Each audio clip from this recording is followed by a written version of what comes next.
Guys, welcome back to the channel Srilata's World. ఈ వీడియోలో high protein chana dal masala curry అయితే చూడబోతున్నారు. ఇది చాలా ఈజీగా సింపుల్ వేలో కర్రీ అనేది ఎలా చేసుకోవాలో చూపిస్తాను. ముందుగా 2 గ్లాసెస్ ఆఫ్ చనా అయితే తీసేసుకోండి. దాన్ని బాగా వాష్ చేసుకొని నైట్ అంతా నానబెట్టేసుకోండి. మార్నింగ్ లేచాక వాటర్ పారపోసేసి మళ్ళీ వాటర్ అనేది పట్టండి. ఇంకా కర్రీ అనేది ప్రిపేర్ చేసుకుందాము. ఇక్కడైతే 1 బిగ్ ఆనియన్ తీసుకోండి. తర్వాత దాంట్లోకి జీడిపప్పు కూడా యాడ్ చేయండి. నేను చూపించినట్టు ఇలా బాయిల్ అయ్యేంత వరకు ఉంచేసి పక్కన పెట్టేసుకోండి. అండ్ నెక్స్ట్ ఇక్కడ వచ్చేసరికి కసూరి మేతి, ఇది పౌడర్ చేసేసుకొని ఇది కూడా పక్కన పెట్టేసుకుందాము. అండ్ ఇక్కడ కుక్కర్ తీసుకోండి. కుక్కర్లోనే చేయండి, ఎందుకంటే మనం విజిల్స్ పెట్టాలి. చనా అనేది మీకు సరిపడంత ఆయిల్ తీసుకోండి. అండ్ నెక్స్ట్ బిర్యానీ స్పైసెస్ అన్నీ యాడ్ చేయండి. తర్వాత అది కొంచెం ఫ్రై అయిన తర్వాత ఆనియన్స్ ఫ్రై అయిన తర్వాత జింజర్ గార్లిక్ పేస్ట్ కూడా యాడ్ చేసి ఆ స్మెల్ పోయేంత వరకు ఉంచేసి ఫ్రై చేసేసేయండి.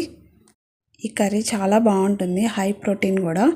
ఇలాగా వీక్లీ వన్స్ తీసుకుంటే నాన్ వెజ్ తినే వాళ్ళకి చాలా మంచిది. ఇందాక మనం సైడ్ పెట్టుకున్నాం కదా ఆనియన్స్ అను జీడిపప్పు, అది పేస్ట్ చేసేసుకోండి. అండ్ నెక్స్ట్ పేస్ట్ కూడా యాడ్ చేసేసేయండి దాంట్లోకే. ఇక్కడైతే పసుపు యాడ్ చేస్తున్నాను నేను. తర్వాత చెక్క లవంగాయ పొడి, తర్వాత గరం మసాలా యాడ్ చేసుకోండి. స్పైసెస్ కొంచెం తక్కువ యాడ్ చేయండి, ఎందుకంటే స్పైసెస్ ఎక్కువ ఉంటే బాగుండదు. కసూరి మేతి కూడా యాడ్ చేశాను.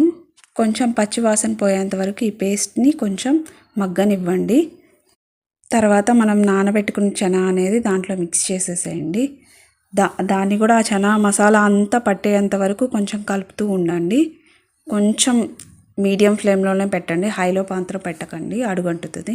తర్వాత సాల్ట్ యాడ్ చేసుకోండి, మీకు ఎంత కావాలంటే అంత. తర్వాత కారం యాడ్ చేసుకోండి. మేము కొంచెం స్పైస్ లెవెల్స్ కొంచెం ఎక్కువే తింటాం కాబట్టి ఎక్కువ యాడ్ చేశాను. కొంచెం ఇది ఉప్పు కారంలో మగ్గిన తర్వాత వాటర్ యాడ్ చేసేసుకోండి. దాంట్లోకి ఎంత పడుతుందో అంత యాడ్ చేసుకోండి, మరి ఎక్కువ యాడ్ చేయొద్దు.